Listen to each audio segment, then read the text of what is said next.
Now we would like to begin the second session this afternoon. I would like to ask Fukizawa-san to continue on as a moderator in this session. The title of the session is Efforts for Waste Management in Africa toward TICAD9. The moderator for this session will be two Senior Deputy Directors of the Environment Management and Climate Change Group of Global Environment Department of JICA. We have two, Tsuchihata, Izumi, and Kimura Yumi. So I'd like to pass the microphone to Ms. Tsuchihata, please. Hello, everyone. TICAD9 will be held in Yokohama from August 20th to 22nd this year. So we will talk about TICAD and JICA's cooperation activities in Africa. In addition, we'll be focusing on waste management in Africa. We'll be introducing efforts and case studies of international organizations and introduce the results of the ACCP, African Clean Cities Platform, and delve deeper into challenges of improving waste management. We have 6 presentations in this session. We'll have 3 presentations first, and we set aside some time for taking questions after the first 3 presentations. First presenter will be Mr. Naoki Mine, Senior Deputy Director of Japan International Cooperation Agency, JICA, Africa Department, Planning and TICAD Process Division.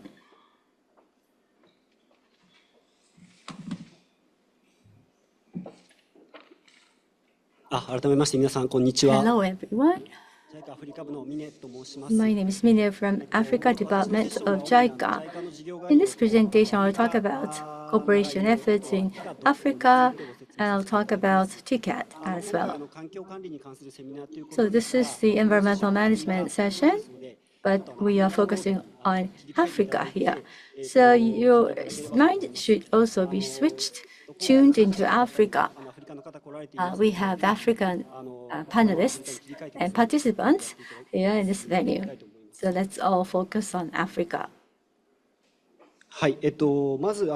So in this session, I will talk about the outline of JICA activities as well as TICAD. So this is our organization, as you might know.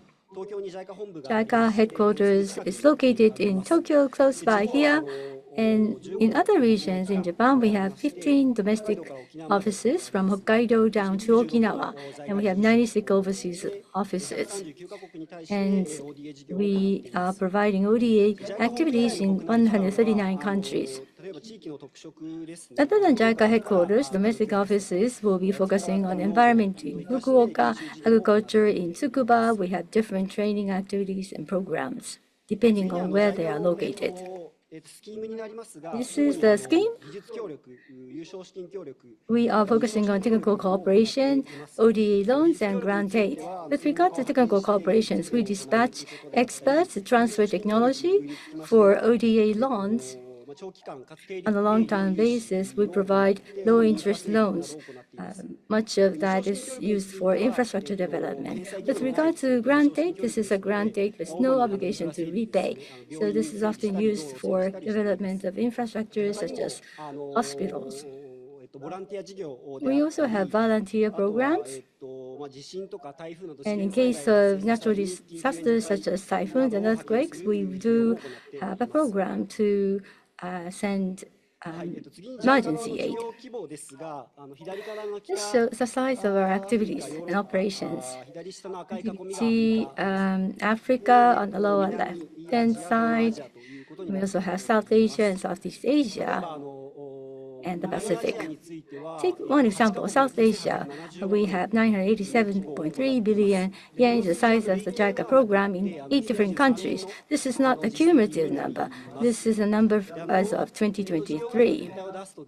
If you come up with this overview, there will be questions asked by African representatives. In 8 countries, we have 897 billion yen. Why Africa has only 182.5 billion in 48 countries in Africa. The value should be increased. But think of Japan with Asia. We have long historical relations, and we do have Ministry of Foreign Affairs ODA policies. As a result, we have large size of operations, and many of that is ODA loans. And that is why the monetary value is large in Asia. But in Africa, we do understand there is a need for development. African governments, debt sustainability will be checked so that we'll be able to provide more ODA loans to Africa as well. Next, about Africa, we have 31 out of 96 offices. We do have 31 of them in Africa, in 31 countries. 31 offices covering 54 countries in Africa, rather. Next, TICAD. This started in 1993. This is the international conference. Over 30 years, we have continued to hold conferences, often jointly convened. Japanese government, United Nations Development Program, UNDP, World Bank, and AUC. So JICA is not an organization, as you can see.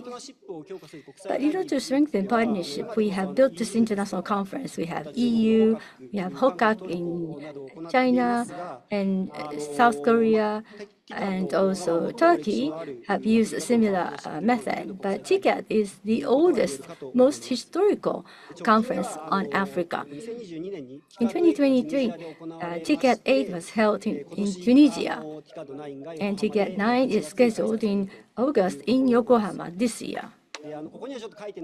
Although it's not indicated here, what JICA is going to do for TICAD, there are 4 things. First of all, we will start initiatives, various initiatives. And secondly, we will organize attractive side events.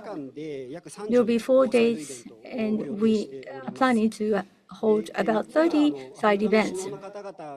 And thirdly, since high-level officials of Africa would come to Yokohama, so we will organize bilateral interviews and conferences.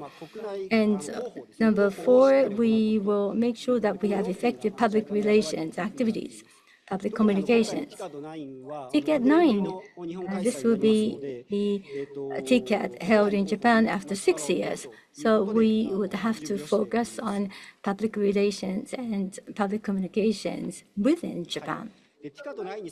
So before TICAD9 in August last year, we had a ministerial conference held in Tokyo. JICA, along with UNDP, organized jointly 2 side events. For TICAD9, the next TICAD, we will be focusing on youth and startups, as well as co-creation. These will be the keywords for TICAD9. So in every sector, JICA would like to focus on these keywords. From here onward, I'd like to talk about past achievements of development in Africa supported by JICA. I would not be able to give everything, but I'd like to highlight some. On the upper left-hand side from the top, the second one, CARD, Coalition for African Rice Development, is to double rice production. In 2008, when we had a TICAD conference, we started this project. 2008 to 2018, we're trying to double the rice production, and we've achieved that goal. Right in the middle, we have OSBP, one-stop border posts. The border facilities of each country will be consolidated. By having this consolidated border post, we will be able to shorten customs clearance. We have now 14 OSBPs. And on the right-hand side, we have Abe Initiative. For African students, we are inviting them to come to Japan to receive master's degree so that they will experience internship in Japanese companies. Next, infrastructure project. This is the project started in TICAD9. This is Corridor Development Initiative. Constructing a port or constructing a road system separately. Rather than doing this separately, what we want to do is to connect them so that there will be aerial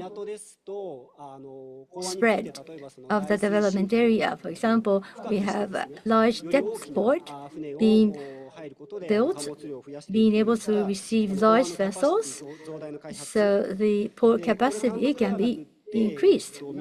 Again, this port will be connected with road construction so that the road transport will lead to the capital city, and will be also upgrade bridge systems.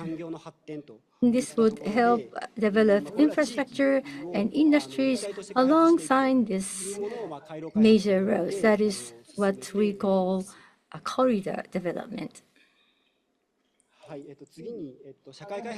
Next, social development. Now, in the middle, the second from the top, this is about School for All. This is an educational program that we are focusing on. And water program, especially lower right-hand side, one of the themes of this seminar, environmental management, especially we have flagship program, ACCP, African Clean Cities Platform. City population is expected to increase in African regions, and African government of different countries have not been able to deal with waste effectively yet. And JICA believes it is an important project, and that would be where we would like to provide more support.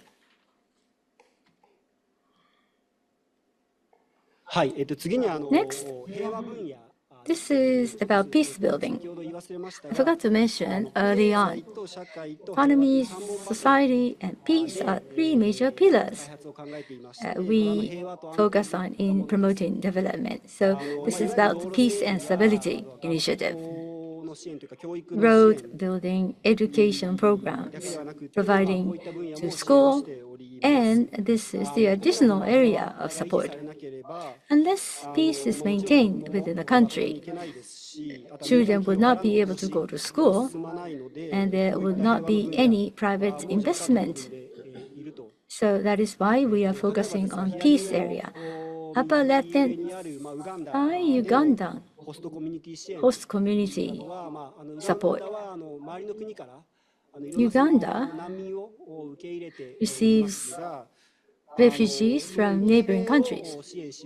So what we are trying to do is to help them receive more refugees effectively. Going to lower left, Southern Sudan. Recently, Freedom Bridge, blue-colored bridge, opened. And as you can see in one of the other photos, we are utilizing sports as a method of promoting development.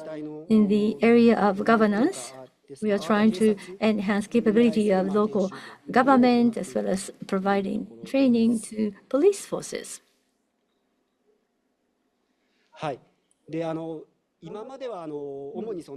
So conventionally, we are looking at individual countries of Africa as a bilateral support program. But more recently, we are collaborating with African regions, international organizations. So JICA is working with African Union, its development organization, Alda Nepad, located in South Africa. We signed a memorandum of cooperation with Alda Nepad in 2013. regional integration, Kaizen, and IFTA for nutrition, and also HTS helping health startups, and also BBT, policy rich chunk. Lastly, outer NEPAD and JICA's collaboration in 5 different areas. But toward TICAD9, we are trying to expand the areas of cooperation. The theme of this seminar, one of them is ACCP. And for ACCP, we want to promote this activity with NEPAD. Lastly, I'd like to show you a 3-minute video. I hope you will enjoy the video.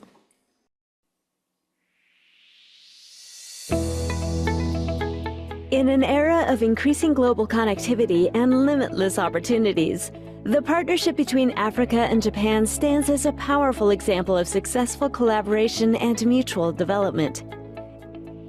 It all started in 1993 with the Tokyo International Conference on African Development, TICAD, which has since then become a symbol of our shared commitment to a more prosperous and interconnected world. JICA's partnership has been instrumental in supporting AUDA-NEPAD's mandate as the premier development agency of the continent to implement and achieve the goals and targets of Africa's Agenda 2063. Together, we have made significant strides across a number of thematic areas. In particular, we have been working in the field of infrastructure through the Programme for Infrastructure Development in Africa, or PIDA. The development of infrastructure has been significantly influenced by regional corridors, such as the Northern Corridor, Nacala Corridor, and West Africa Growth Ring, alongside the enhancement of one-stop border posts to boost intra-African trade. In addition, the Africa Kaizen initiative was launched in 2017 to boost industrialization through the application of best practices from Japan. It has improved performance at over 18,000 enterprises in 27 countries throughout Africa. Another key focus has been on food and nutrition. Through the Initiative for Food and Nutrition Security in Africa, or IFNA, AUDA, NEPAD, and JICA have integrated nutrition into national policies in the hopes of benefiting over 200 million children. In the health sector, JICA and AUDA-NEPAD have worked together since 2020 to address various health challenges through the Homegrown Solutions Accelerator. The partnership between outer NEPAD and JICA is highly commendable and has contributed to the transformation of Africa, reflecting our shared commitment to a prosperous future for all. The next decade of Africa's Agenda 2063 will be implemented based on not only these successes, but also the other lessons learned, with the aim of accelerating progress towards realizing the Africa we want.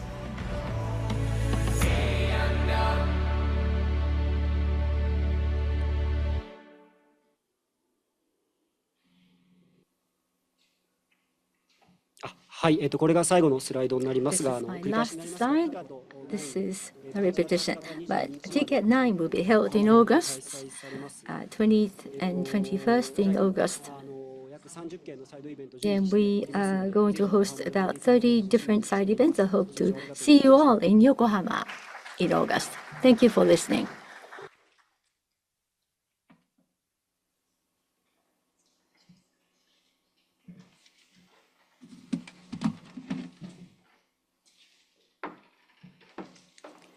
So about TICAD and also JICA support to Africa. Thank you very much for the overview, Mr. Naoki.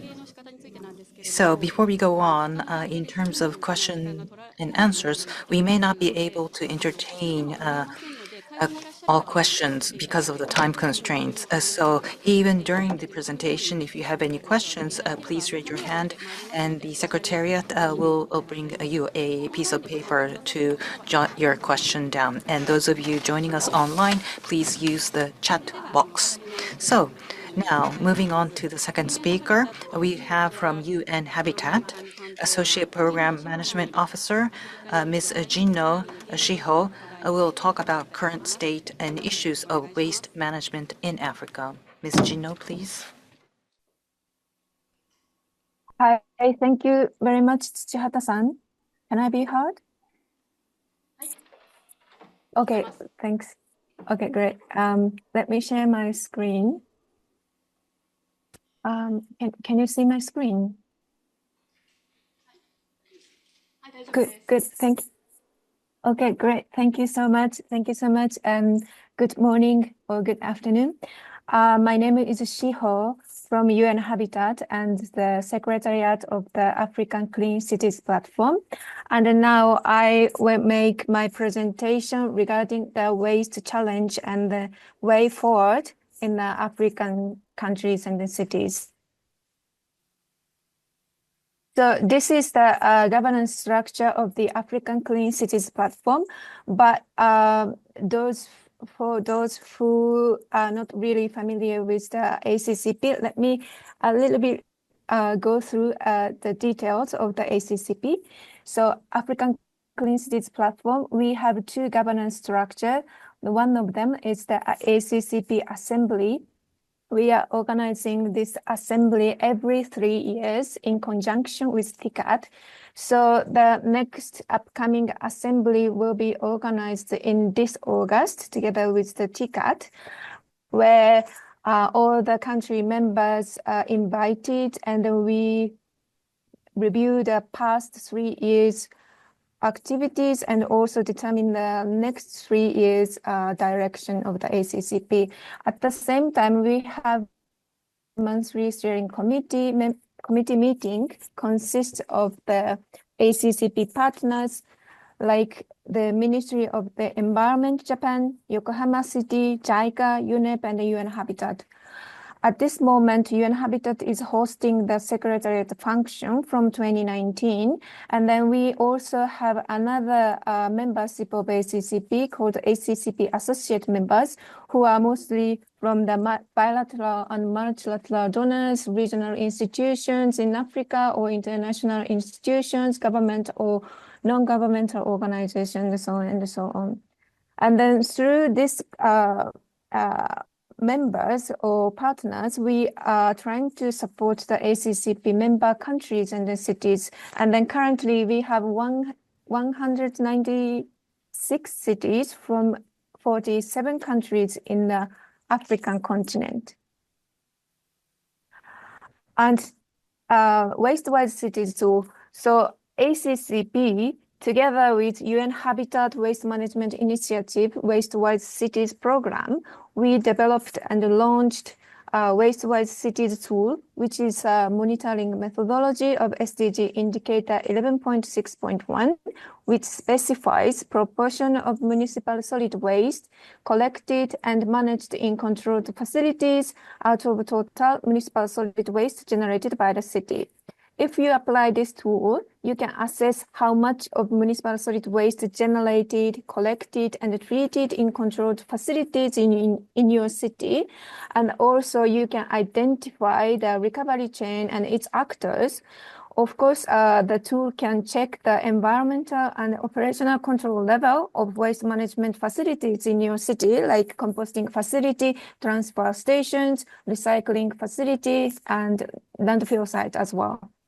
Then all the data collected, validated, can also support the city in establishment of the better waste and resource management strategies, and so on. So we always start from this SDG 1161 monitoring in the city to get the updated performance data of the city, and then do the data analytics.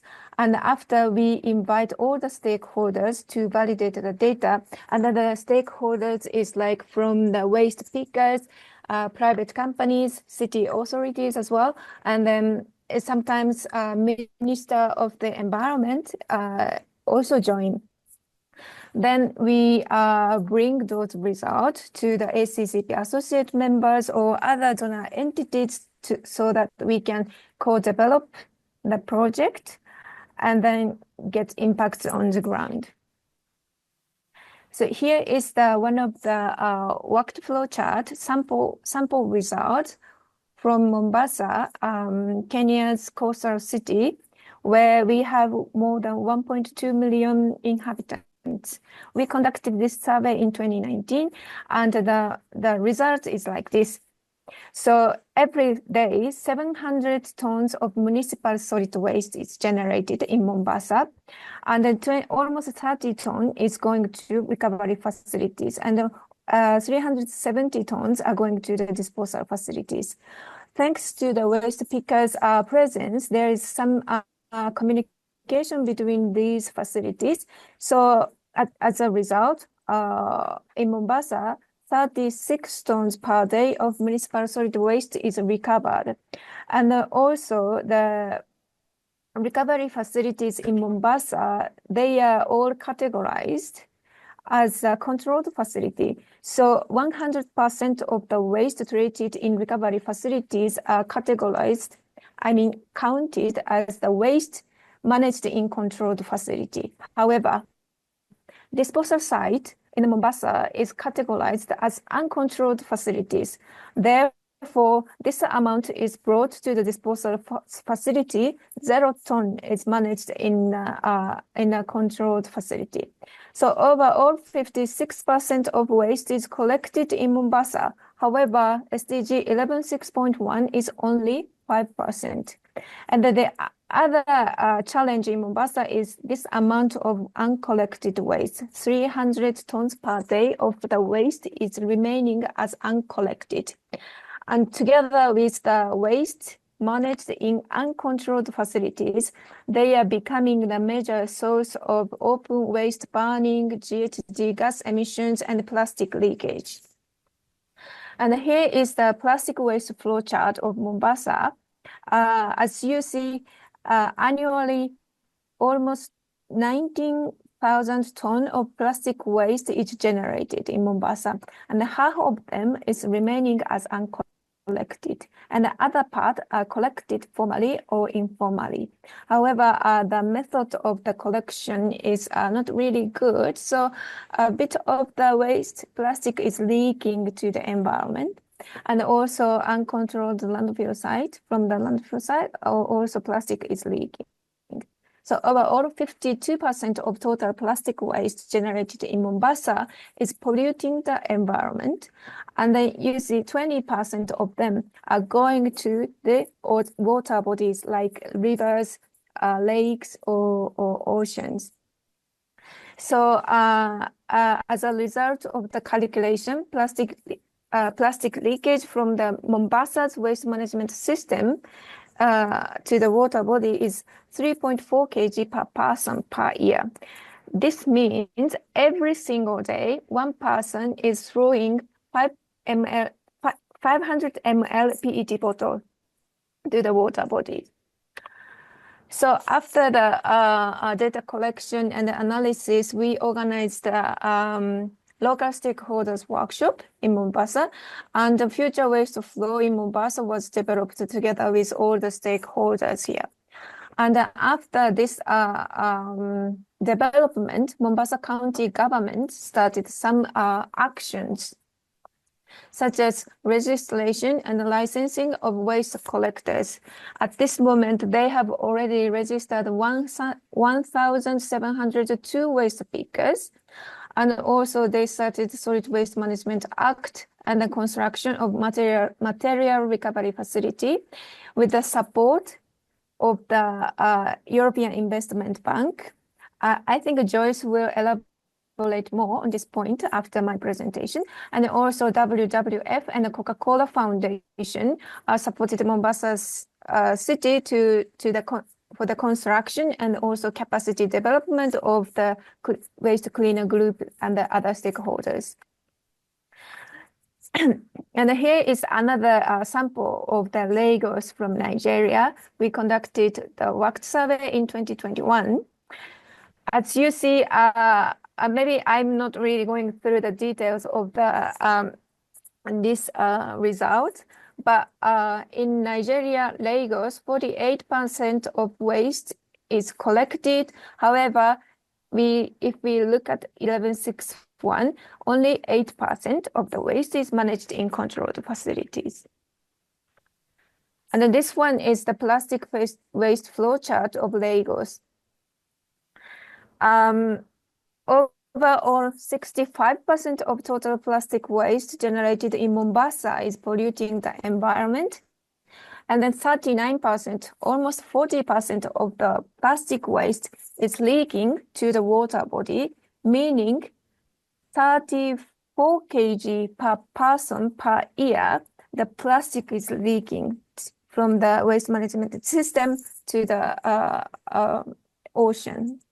This is a huge amount, and based on our data, Lagos developed this future waste flow, and then ban of unnecessary single-use plastic is established, and then this has been enacted since last January 2024. And also we provided some recommendation to Lagos waste management authorities to strengthen their ability to cross-subsidizing service delivery in low-income areas, and also establishment of KPI to measure their contribution to waste collection service, and so on and so on. So here is the global estimate of the SDG indicator 1161 monitoring. So in 2018, the global society is generating almost 2.4 billion tons of waste per day. And as you see, here is the data for Sub-Saharan Africa. This green bar is about collection coverage, and then this blue bar is about managed in controlled facilities. So statistically, we can say 90% of waste is collected in Sub-Saharan Africa, and 54% of waste is managed in controlled facilities. This means in Sub-Saharan Africa, more than 80% of waste, municipal solid waste generated, is mismanaged, neither collected nor managed in controlled facilities. So this is a big challenge in African countries and the cities, we would say. And also here is the gap analysis of the waste management financing in the worked applied cities. So this column shows the how much of money is spent on the per ton of waste collected, and here it says how much of waste is spent on per ton of waste generated in each city. So as you see, the average of these cities are 26 USD is spent for 1 ton of waste collected, and 18 USD is spent on 1 ton of waste generated to manage them in their cities. And the World Bank's Water Waste 2.0 provides a typical cost of collection, transfer, and the controlled disposal or sanitary landfill for countries with different income levels, which indicated from 45 to 150 US dollars per ton of waste is needed in lower and middle income countries.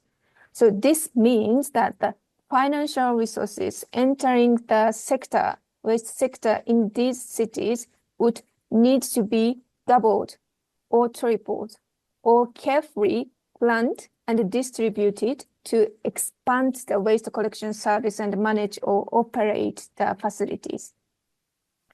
So as ACCP, African Clean Cities Platform, by putting sustainable operational financing as as one of the main theme of the upcoming ACCP assembly. And we would like to address the financial gaps in the municipal solid waste management system of African cities, as well as to encourage the stakeholders to mobilize the necessary financial and technical resources for sustainable operations and develop and or deploy tailored financial mechanisms so that the cities can deliver effective municipal solid waste management system in an environmentally and socially responsible manner. Yeah, thank you so much. This is all about my presentation.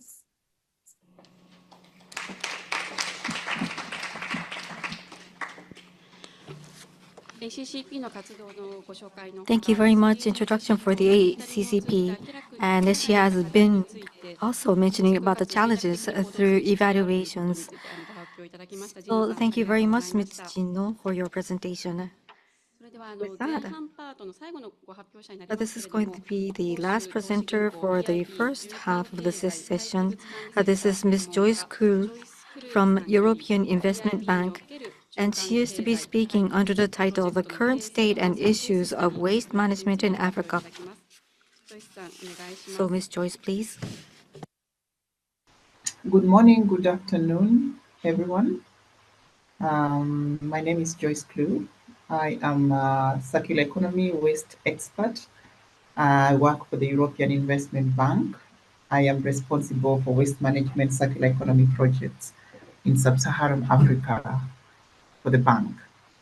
And I want to take this opportunity to really thank the organizers for giving us the opportunity as the bank to share our experiences we've had so far with financing, because we are a financial institution, we're an investment institution, just to share with you the experience we've had so far in trying to invest in this sector, the circular economy and waste sector. So with that, I will proceed with my presentation. This is my second slide. So what I am going to share with you today is the Clean Oceans Project Identification and Preparation Program. This is a very special program for the EIB because it is a program that has enabled us to actually identify projects that are to identify and prepare. The key term is actually prepare projects that will be bankable and sustainable for our financing and our eligibilities. Because one of the reasons why we haven't really done a lot of financing of waste management projects and circular economy projects in sub-Saharan Africa is because they are not readily available. We have the resources. It is a priority to us, but we haven't succeeded because you go getting readily available projects, they're not there. So that's why we came up with this project, with this program of identifying and preparing projects. So this COPIP program is under the umbrella of the Clean Oceans Initiative. And the Clean Oceans Initiative has an agenda of reducing plastic pollution into the oceans in sub-Saharan Africa. The Oceans Initiative itself, not only sub-Saharan Africa, but globally. But COPIP is for sub-Saharan Africa. So the initiative, the Clean Oceans Initiative, was launched by us, the EIB, the French Development Agency and KfW. And later on, other banks joined, the Spanish and Italian promotional banks, they joined us together with EBRD. And so these 6 partners committed to a financing goal of 4 billion euros until a period of from 2028 to 2025, and up to now, over 90% of this target has been reached. And the scope of the Clean Oceans initiatives covers several sectors. We are covering waste management, we are covering waste in ports and harbors, we are covering innovative plastic recycling or management initiatives, stormwater management, and also wastewater management. So what is COPIP program? The COPIP program is, as I mentioned, our technical assistance program. is an EIB-led as a technical assistance program, and it is for sub-Saharan African coastal cities and is focused on waste management. And what inspired this program is the fact that there's a lot of plastics entering into the oceans. It is estimated that about 8 million tons of plastics and 1.5 million tons of microplastics are discharged into our oceans every year. And this is really having a negative impact on the marine life, the marine ecosystem, and the economic activities of these coastal cities. So what we did actually, because we already concluded this COPIP program, is we identified and prepared bankable projects which have a clear demonstration of curbing waste and plastics that are entering the oceans. And this program ran from 2020 to December of last year. So just to take you a bit through what we did to really identify these projects, we started with a huge pipeline of 20 projects all over sub-Saharan Africa. We had criteria that helped us narrow down to projects that will proceed to pre-feasibility studies. So we had a pipeline of 10 pre-feasibility studies, and these were in 10 sub-Saharan African countries. We realized 8. There were some challenges here and there with certain countries. And we had decided that we are going, whatever will move to feasibility after the pre-feasibility is what the bank is going to finance. Because even if we have this big pipeline, not everything is feasible, not everything is bankable. So the best we're going to proceed to financing, and we managed to do 6 of those. And as a proof of concept of what we are trying to do, we had a pipeline of also pilot projects that were running in parallel with the feasibility studies. I'll show you those in a few. So just to bring this plastic issue into perspective, the largest areas where the pollution is very, very rampant of this mismanaged plastic waste is in sub-Saharan Africa, as you can see on this map on my on my computer. I'm sorry, it's not really on presentation mode on your side, but if you could see it, you can see the worst of those areas where there are these rivers with floating plastics. Those were the driving factors for us to select which countries we are going to prioritize in this study and the preparation of the projects. You can see majority of them are in West Africa. And as an example, also to bring into perspective what you're seeing, this is an example of Libreville, where they started initiatives to actually try and collect these plastics, prevent them from entering the oceans. So this is the reality of what is on the ground, and this is what informed some of the countries, some of the places that we decided to select and work with. But the problem is not only plastic. The problem is the entire waste management system. So if you can see from this map that I'm showing here, majority of sub-Saharan African countries do not have sanitary landfills. Actually, those sanitary landfills, they don't even exist. It's only 1% as per the statistics that we have. And most of them are depending on open dump sites, if at all the dump site is even there. And you know the challenges that come with all open dumping and methane emissions and all the challenges. And also recycling, yes, it's being done here and there. There are certain private initiatives going on in recycling. There's certain formal and informal initiatives taking place, but it's not up to scale that we can say we are comfortable or it's being done right, and also to which material. So recycling is only at 6% at the moment.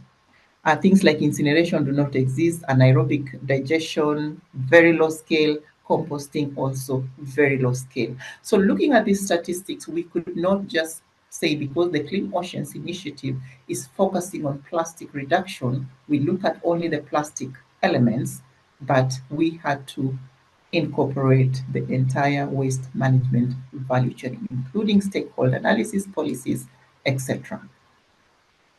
So this is what we achieved. This is where we went to, the places that we went to on phase one. If you can see this map, I hope you can see it, though maybe it's not really clear on your end.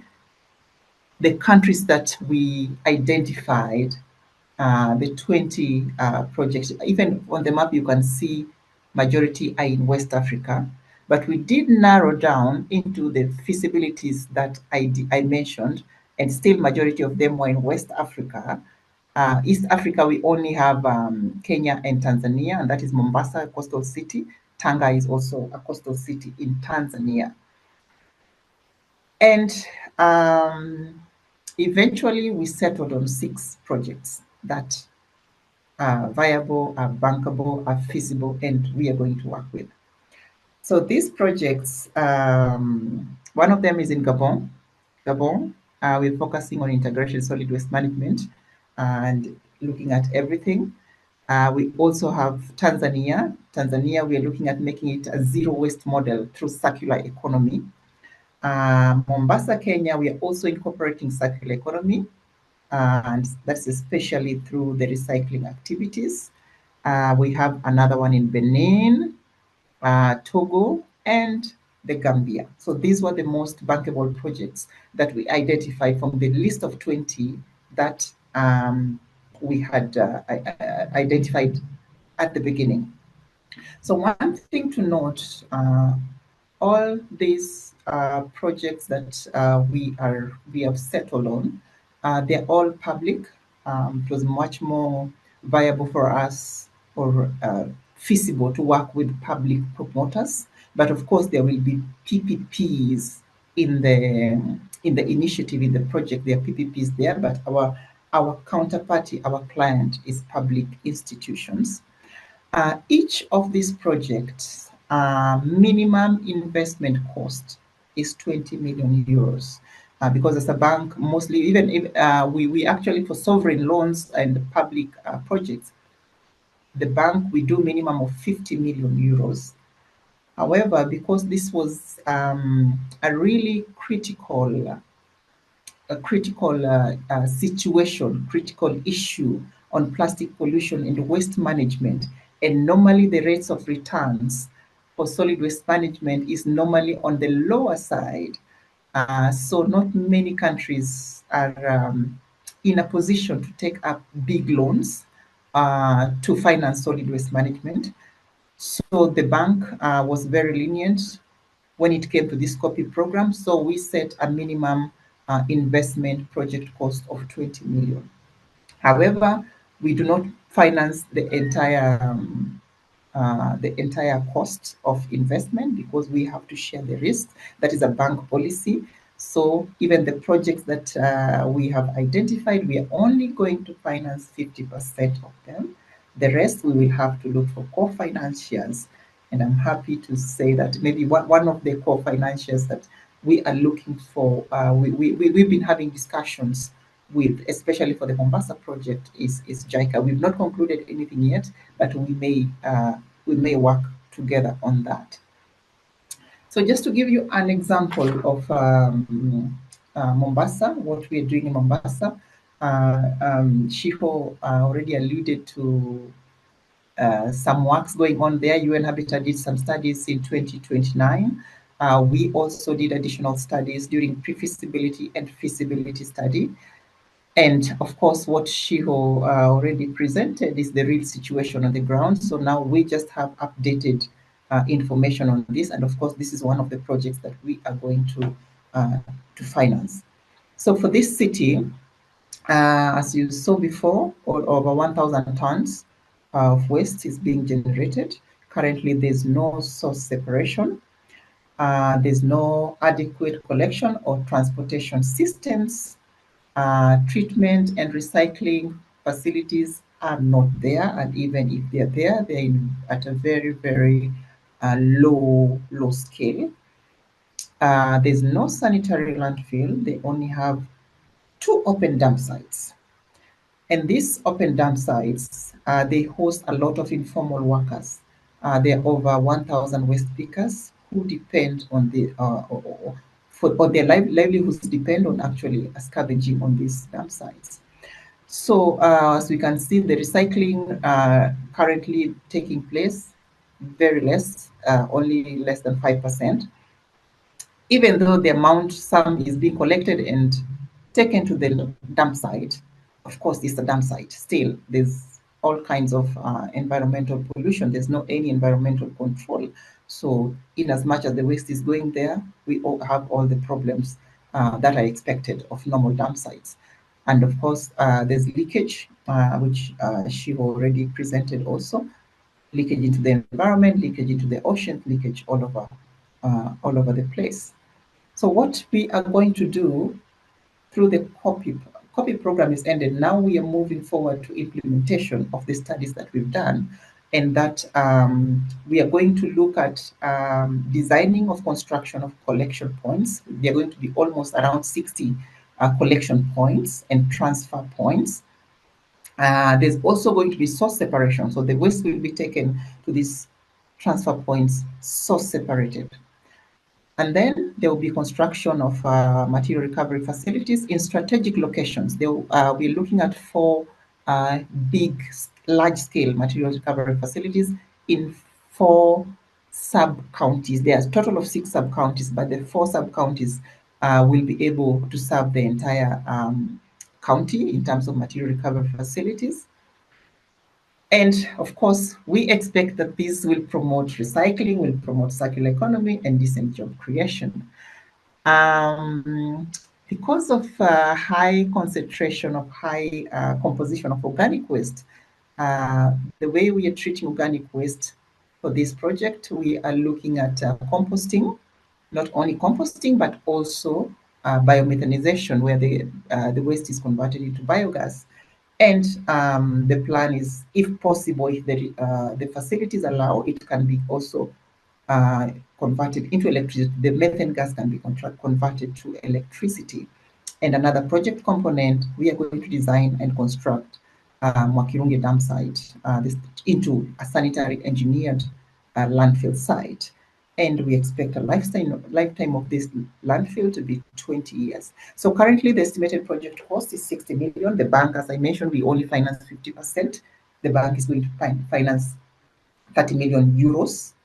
The other 30 million will have to come from other sources that already discussions are in place, of course, with JICA, with the World Bank, and other financiers that we work with, AFD and KFW, so it's not a problem. We will have a technical assistance to support during the implementation, so there will be a grant element to support with the implementation for technical assistance. And feasibility study, actually, we just concluded it. We just concluded it now, and then we kickstart our due diligence procedures for actually financing the projects in Q2 and Q3 of this year. And one thing to mention about this Mombasa project is that it was accompanied by 2 pilot projects. One of those was source separation, because we don't want to go into starting source separation and we don't know whether it will be effective or it will be efficient, will it be accepted.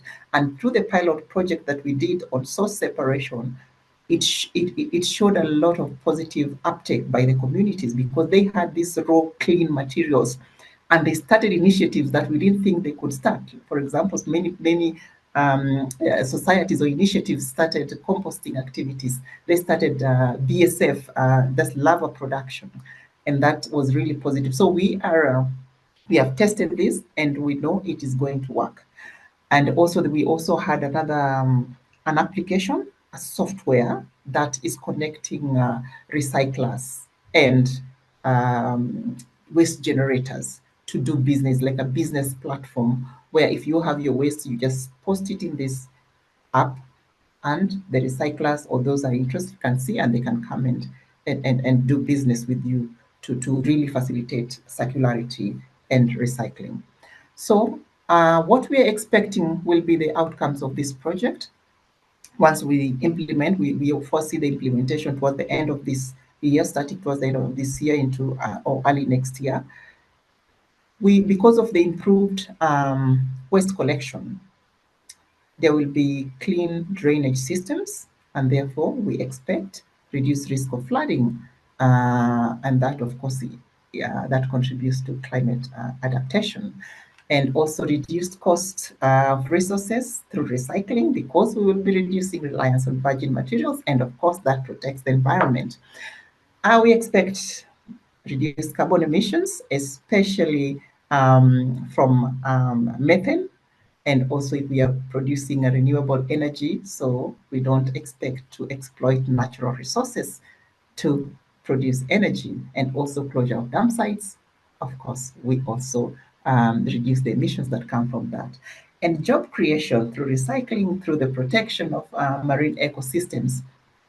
There's going to be a lot of value-added local economic activities and startups that are going to be working in these material recovery facilities, composting plants, etc. And with the clean ocean and the promotion of the clean oceans, of course, clean beaches is going to promote blue economy. And this will promote other coastal economic activities, ecotourism, fisheries, aquaculture, name them. So thank you very much. I think that's all I had to share. If you need more information, please don't hesitate to contact me. My contact details are on the last slide. Thank you very much. Over to you.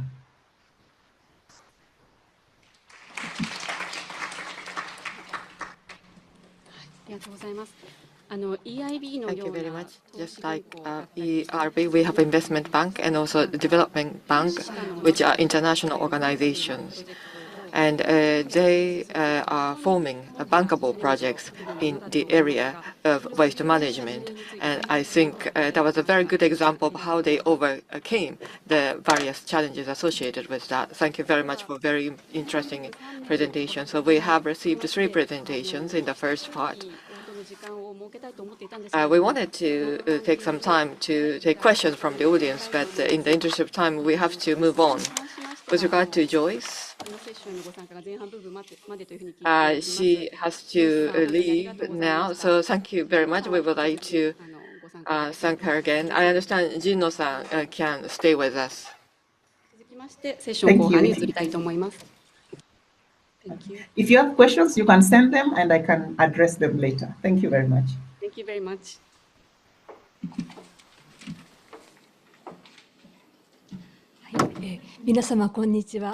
Good afternoon, everyone. Those who are joining online from Africa, good morning. My name is Kimura Yumi from JICA Global Environmental Department. I'll be facilitating this part. In the first part, the JICA support for Africa, and also we heard about the current status of waste management in Africa. In the latter part, we would like to understand the current initiatives related to waste management in Sudan and South Sudan. In this session, the African embassies and also the government officials are participating as part of the discussion towards TICAD9. Hopefully, this will be an opportunity to share useful information with all the stakeholders. So about the Sudan and South Sudan, we would like to hear from the person from Yachio Engineering. His name is Masahiro Saito. He is going to talk about the waste management related support through JICA. My name is Masahiro Saito from Yachio Engineering, and I am team leader of technical cooperation project on solid waste management in Sudan and South Sudan. First of all, thank you very much for giving me the opportunity to talk about the JICA's initiative of solid waste management in both countries. As an introduction, I would like to give overview of the activity in both countries, and then our counterpart will give you the detail later. JICA has supported to improve solid waste management in both countries since 2010. And we, Yachio Engineering, has been engaged in various assistance projects since then. Next slide, please. This is a table of contents of my presentation. I would like to talk about the both countries' overview, history of JICA's support, and its strategy, the third country training as one of our activity, and finally, remote project operation in Sudan. Next slide. Here, I am showing the basic information of the both countries. As you can see, they are located in the Eastern Africa. South Sudan became independent from Sudan in 2011, and it's the newest country in the world. The capital city in South Sudan is Juba and Khartoum in Sudan. About the population, South Sudan has 11.2 million people, which is 10% of Japanese population. And South Sudan has 48 million, which is about 40% of the Japan. Nominal GDP per capita in South Sudan is $478, which is ranked at 191st out of 193 countries. In Sudan, $796, which is ranked at 181st. Next slide, please. In this slide, I will explain about JICA's support to both countries in chronological order. The upper table shows the support to South Sudan. JICA started to support South Sudan right after the independence in 2011. From October 2011 to October 2014, the first technical cooperation project was implemented in Juba. However, December 2013, the security situation got worse due to the conflict, and the Japanese experts were prohibited to visit the country. So after that, the project was operated remotely from Japan. Another conflict happened in 2016 too. The unstable situation was kept until 2020 when the transitional government was formed. JICA then started the first grant aid project in 2021 and the second technical cooperation project in 2022. It was expected South Sudan would have a new government in 2023, but unfortunately, it has not been formed yet. So it is about South Sudan, and the next is about Sudan shown in the bottom table.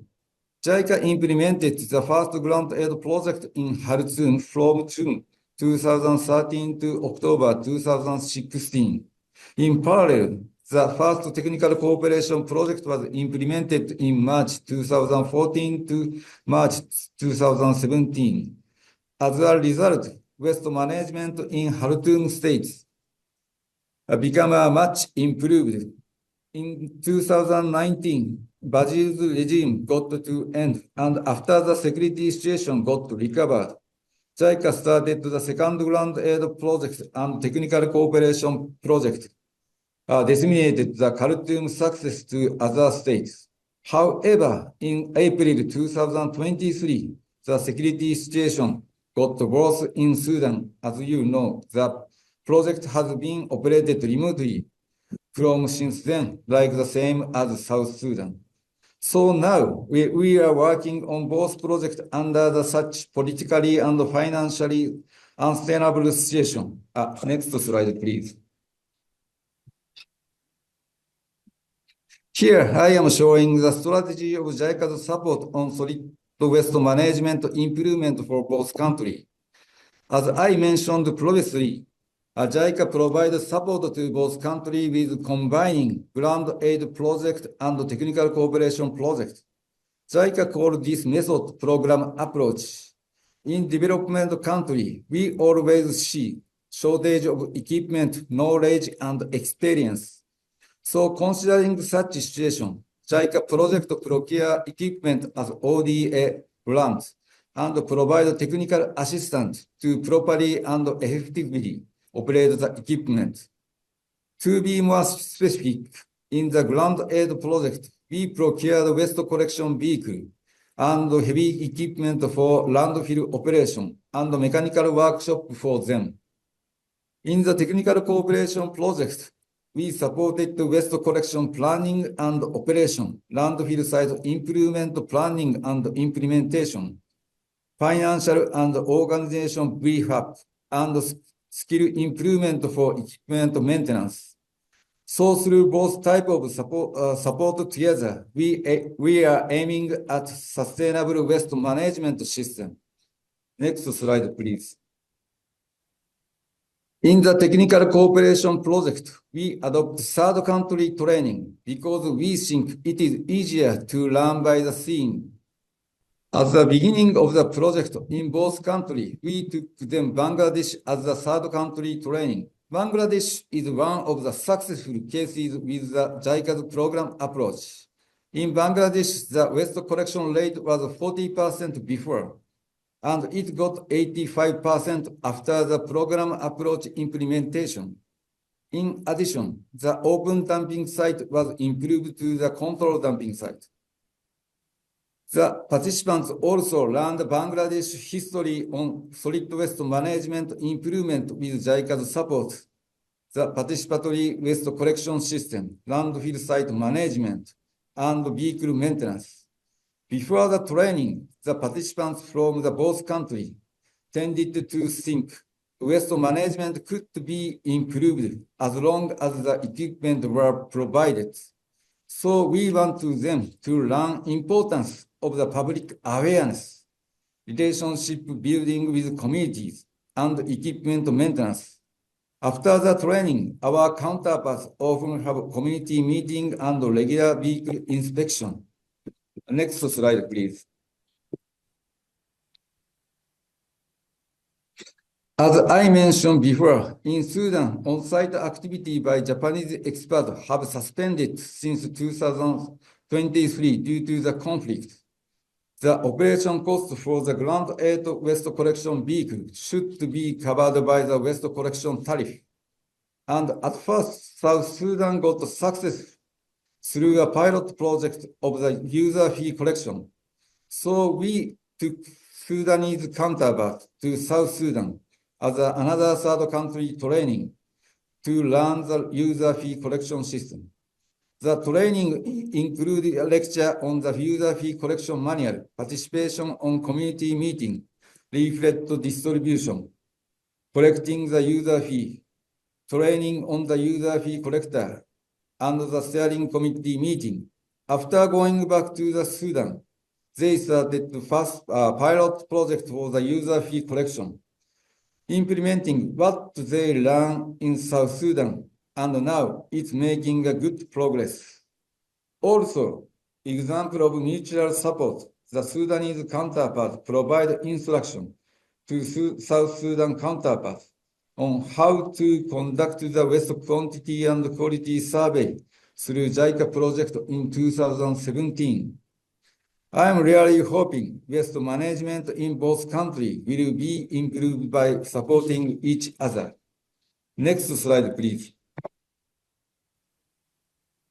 Finally, I will explain the remote project operation. Unfortunately, both countries often get unstable security situation, and we need to operate a project remotely in that case.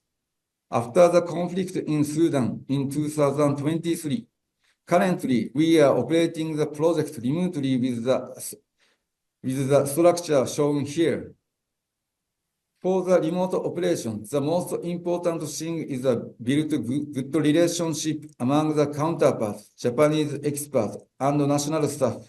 So we communicated with them as much as possible to keep the relationship. We have two types of the remote meeting. First one is online weekly meeting with the project manager in Higher Council for Environmental National Resource, HESNA, and the national staff. In the meeting, they report the project update, and we give instruction for the next week activity. If any problem happens, the project manager in HESNA contacts the director of the State Cleaning Corporation to give instruction. For the field level activity, the national staff give instruction directly to the field counterpart in Arabic. We communicate with the national staff via WhatsApp in daily basis. It is also very important to train up national staff who are capable to close support the counterpart on site. The second one is online monthly meeting with the project manager in Hesna. The director of each state of cooperation to discuss the project progress and any issue. If any problem happens, the director of cleaning cooperation gives instruction to field level worker. However, it is not still easy to conduct such remote operation. We implemented face-to-face activities such as third country training, as I explained. Lastly, I would like to express my respect to our counterparts who keep up public health of the city in such a challenging situation. That's the end of my presentation. Thank you very much. はい、斉藤様ありがとうございました。Thank you very much. So, in Sudan and South Sudan, projects are underway. Various creativities have been generated, and you have faced a lot of challenges, but how to go about tackling those issues were shared. Thank you very much. So now, counterpart of South Sudan, Juba City Council, Munuki Block, Deputy Director of Public Health Department, Mr. Lopia Luban David, will be our speaker. Good afternoon. Good afternoon, everyone. I have to reintroduce myself. My name is Lopia Luban David. I'm from Juba City Council, and I am also a Deputy Director for Public Health Department in Munuki Block. First and foremost, I would want to express my gratitude to JICA and JCCI Secretariat for giving me the chance to speak about the Juba City Clean project with focus on fee collection system in Juba City. Next slide, please. Next. I'm going to talk about the content of my presentation. The table of my content has got 3 parts.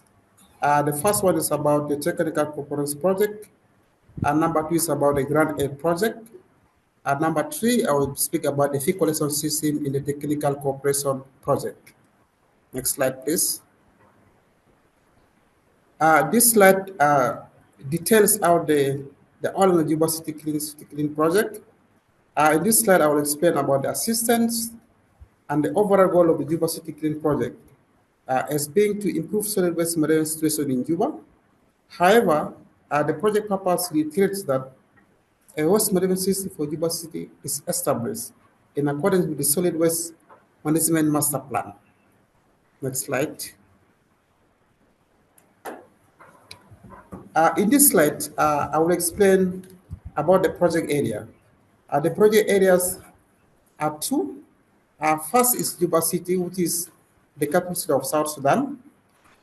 Juba City has 3 administrative units, locally referred to as blocks. They are Munuki, Katoro, and Juba blocks. While the second project area is Juba Control Dam Site, which is located in Juba County, about 16 kilometers away from Juba City. In these project areas, waste collection at the household level is the responsibility of the Quarter Council, while the business waste is managed by the blocks. The vehicle maintenance is the responsibility of Juba City Council, as we have seen in the table. The role of Juba County is to manage the maintenance and operation of dam site because they collect the fee collections or the dumping fees from the vehicles that arrive from Juba City Council and other areas. Next slide, please. In this slide, I will explain about the outputs of the project. The project has got 5 outputs. The first one is that the key issues are to be shared among the stakeholders. So the responsible organization for this output 1 is Juba City Council. Output 2 is about the details for the improvement of operation and maintenance of final disposal site, which becomes the responsibility of Juba County. Output 3 is about the improvement of collection services, mainly large discharges, such as for markets, and the responsible organizations at the 3 blocks that make up the city. Output 4 is about the improvement of collection services for residents. The responsible organizations are the quarter councils.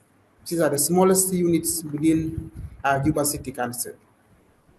Lastly, output 5 is about proposing appropriate measures to strengthen the organization and financial base of relevant institutions, which is the sole responsibility of the Juba City Council that manages the 3 blocks that makes it up. Next slide, please. This slide explains about the project period. The project period runs through 3 phases. The first phase was the detailed design phase. Number 2 is the implementation phase. And phase 3 is now the monitoring phase. This is where we are now. So it runs from July 2024 and it will end next year in June 2026. Next slide, please. This is the slide that explains about the delivery schedule of the Grand 8 vehicles. The Grand 8 vehicles, the delivery is scheduled up in 2 years, 2024 and 2025. In 2024, we already received most of the equipments. We received 15 compactors, 10 container carriers, 19 containers, 4 dump trucks, and also a workshop was built as such. For this year, 2025, we are only left with 2 equipments, 1 bulldozer and 1 backhoe loader.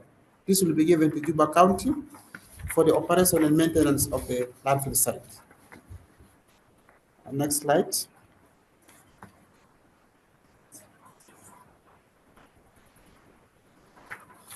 This is a slide that explains about the fee collection project sites. This is one of the most important parts that we need to understand. Juba City Council has got a number of blocks, quarter councils. These quarter councils, of course, they form up the Juba City. So every block has got its own quarter councils.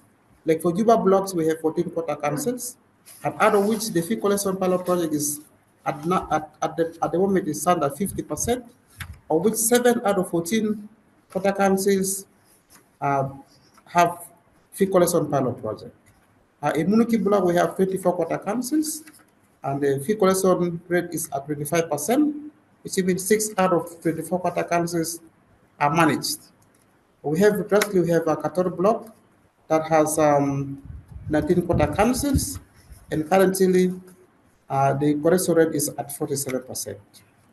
Next slide, please. This is one of the most important waste flow. In this flow, the JICA project team and Juba City Council, as the counterparts, we design a preparatory flow for fee collection pilot project. So in this preparatory flow, we have 8 steps that have to be followed to be systematic. The first one is we have to select the pilot project area with the quarter council, the quarter council. The block director is in charge in selecting the area to be a pilot project site. After having done that, and then we have to start the proper preparation of housing map. As you have saw, this is one of the biggest sellers in Juba City.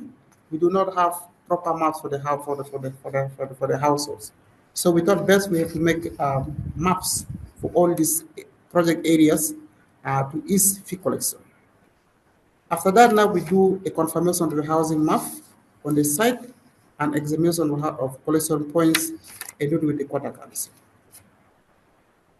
We also followed by finalization of housing map, collection point, a route, and expense of them to residents. After that now, we do distribution of leaflets to residents and plot numbering, and followed by community meetings. Another important aspect is that because of the weakness of the quarter councils, the block have to give an effort by giving the first collection, waste collection. Afterward now, we shall train red collectors. These red collectors will be from the areas, and then the red collectors will be trained to do the fee collection. So this fee collection will be followed by management table. Next slide, please.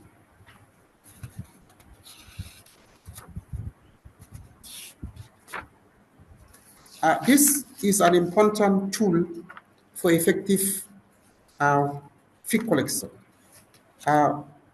Public awareness is one of the main tools being exercised in different ways. From the pictures, you have seen that we have during the World Cleanup Day, we make sure that we enroll public awareness on these areas, and we also conducted drawing contests for schools, selected schools within Juba City, mostly secondary schools. We also did a pet bottle recycling contest, and so many things. We also, what we did was also we distribute leaflets and do video production and TV broadcasting. Next slide, please. Another important effort that we made was we did newspaper and radio programs from selected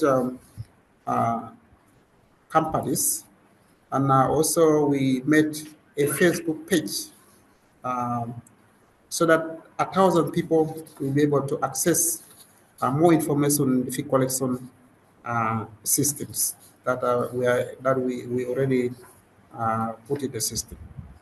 Next slide, please. It is very, very important for me also to give an analysis of the income and expense of household waste as for November 2024. From all the project sites that we have, because we have 22 quarter councils that are already in the system, we did an analysis to know whether these quarter councils are really performing. Is the income really more than the expenditure, or is the expenditure more than the income? So from the 12 quarter councils, we realized that the income exceeded expenditure by 55%. So though it is good, but we thought it is still not yet more sustainable. So a lot of effort should be put up so that we can be able to increase more, so that the income becomes more than the expenditure. Yes. Next slide, please. This is one of the typical examples in one of the pilot project sites. I mean, one of the blocks that has got six pilot fee collection pilot project sites where I came from, Buduki block. The first one is one of the areas called Gudele Block 7. So you can see that the income is really very, very good. It also exceeds the expenditure. This is just an example. Yeah. Next slide. This is the management table that I spoke of earlier. It is very, very important in terms of managing fee collection. In this management table, we have the map of the pilot project site and also the table. The map shows the plot numbers. And we expect in the management table, we should have also a plot number and also the households number. So which means that in every plot, if there are 3 households in that plot, we have to register them. And then they have to pay differently based on the agreed rate by Juba City Council. So we have to put their contact, and we also have to put the leaflets to check on the information about the fee collection, if at all they are aware or not. Then we also have to put the months for payment. So this is just to equip easy tracking for those who default payment like that. Yes. Next slide, please. This is the example of the leaflet. This leaflet is the one being distributed to all the households in the pilot project set. It is sourced to the project purpose. Like for example, like to create a small waste collection system in one of the project sites called Telibalak. We also put the target area and the schedule for waste collection, the fee collection amount, and then the method of collection, such as the fixed time and the fixed collection system. Next slide. This is a comparative analysis of the amount of waste collected. We did a comparison of 2020 and December 2024. So in 2020, we realized that our collection rate was very low at 13.4%. But as of December 2024, we realized that there is a rapid increase by 34.4%, 34.0%. This is because of the grant aid projects that were given to Juba City Council. Now we expect simultaneously we may also increase up the amount of waste collection by the year of 2025 and beyond. Next slide, please. I just would want to thank you very, very much. I could thank JICA and the JCCI Secretariat for this program, for serving humanity and the promotion of good sanitation for everyone. Arigatou gozaimasu. Thank you very much.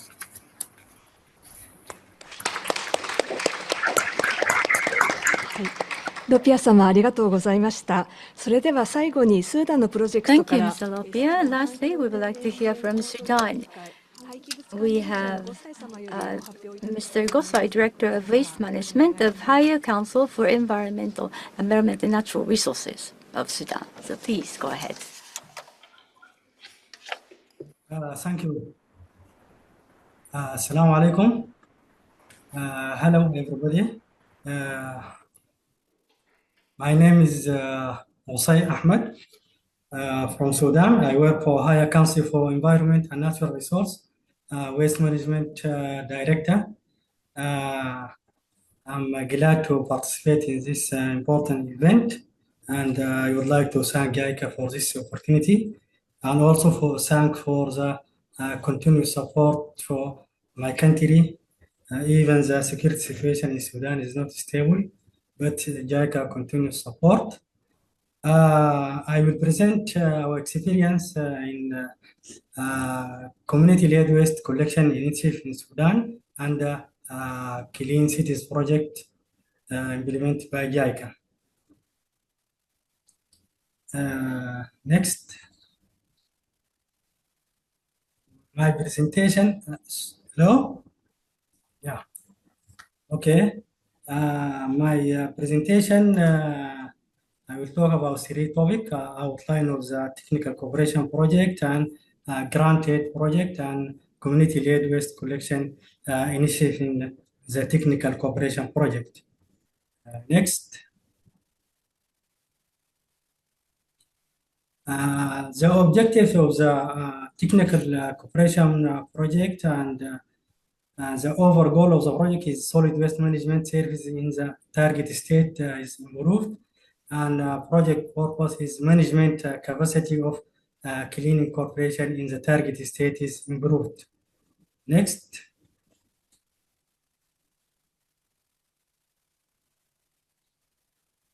Here is the area of the project. The project implementing in three states: Khartoum State, 7 localities, and North Kordofan State, 2 localities, and Red Sea State, 2 localities.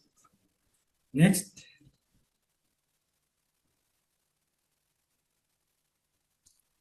Also, we have 5 outputs within the project.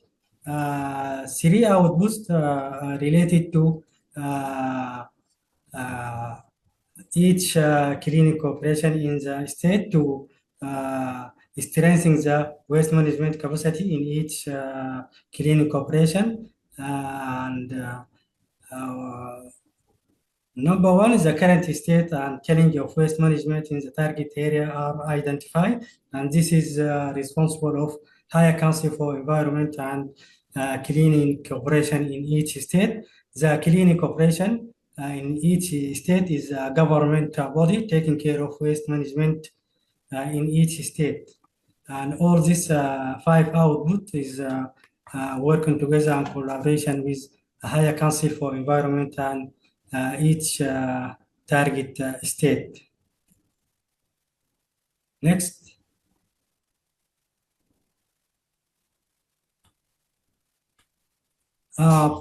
Period of the project is 4 years.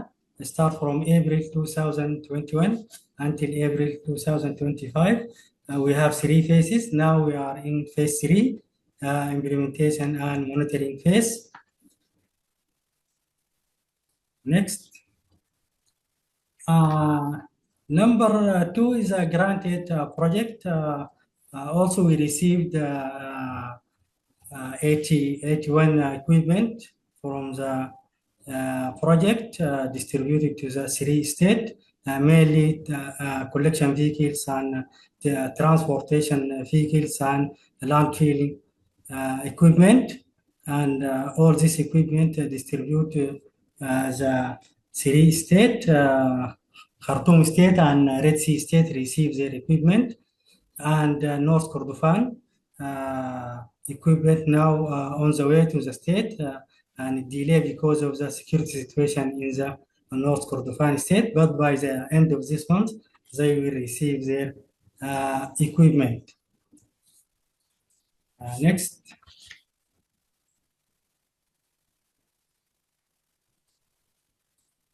The important topic in this presentation is a community-led waste collection initiative in the, our technical cooperation project. I will talk about JCCI locality in North Kordofan state, where we implement our pilot project for fee collection improvement. In JCCI locality, they have 8 operation equipment out of 18, and they collect waste from household and business area and market area. Next. Next, please. Okay. So here is our sector. We have 120. So this part is already explained by my brother from South Sudan. It is same procedure for the pilot project because project implemented in both countries. And about JCCI locality, we have 120 section. Now we start our pilot project in 12 section for user fee collection for household waste. So you see here in the map our pilot area in yellow color and our target area in red color. Next. Next slide. Yeah, this is already explained by my brother from South Sudan. Yeah. Yeah. So as you know, the knowledge sharing and experience exchange is an important approach in waste management. And so for better implementation of our project, we learned experience and knowledge from South Sudan. We visited South Sudan for training under JICA project, and we get a good experience and knowledge from them. And they already implement the same activities for the technical cooperation project. And you see here in the screen, we attend user fee collection manual lecture and community meeting and user fee collector training and other activities. And we get a lot of information and experience. Next.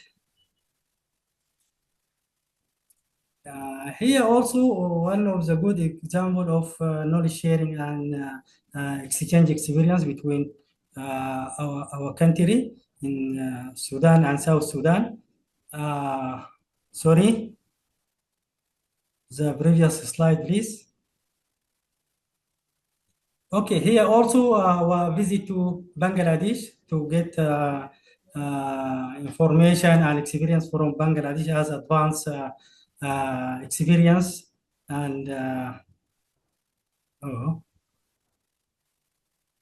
yes, sorry for that. I don't know what happened, but this is also exchange visit and knowledge sharing between Sudan and South Sudan in 2016 and 2017. Yeah, between two countries, and we have a good relation and exchange experience and knowledge. Next, please. Yes. Yeah, as I said, this is also our visit and training within JICA project in Bangladesh. I explained it. And so after we learned from South Sudan and Bangladesh, and we thank the both countries, so we got good experience and knowledge, and we start implement and build a good relation between our community and cleaning authority. And because we understand the importance of the community participation in the waste management, so we start to build this relation, and we start our pilot project in fee collection. And please go to the 16th slide.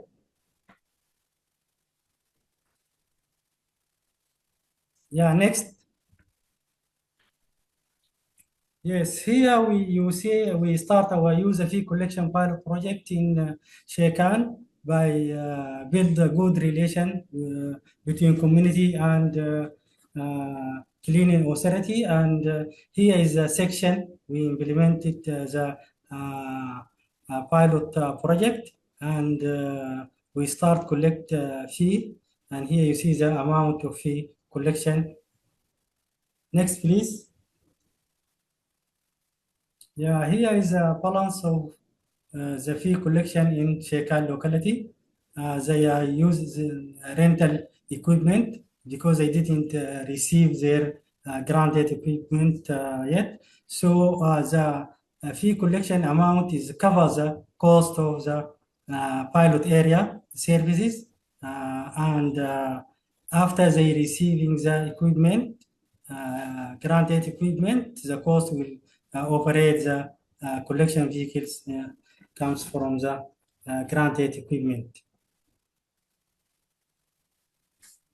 Yes, so the result of the pilot project is improved of the amount of collected waste in the locality, Shekan locality, from 10.3% and to 18% without using the project equipment. So after they receiving the granted equipment, we expecting collected waste until 75%. So I think this is all about my explanation about our project in Sudan. Thank you very much. はい。ご妻様、ご発表ありがとうございました。Thank you, Mr. Gosai. In the second half of the session, we focused on Sudan and South Sudan. These are very difficult environment for sustainable waste management. Thank you for giving us detailed explanation. You may have questions, but in the interest of time, we are not able to take questions for now. For those who have questions, please use the email or chat. We will be sending your questions to the speakers so that they will be able to give you answers at a later date. I'd like to thank the speakers and all the participants.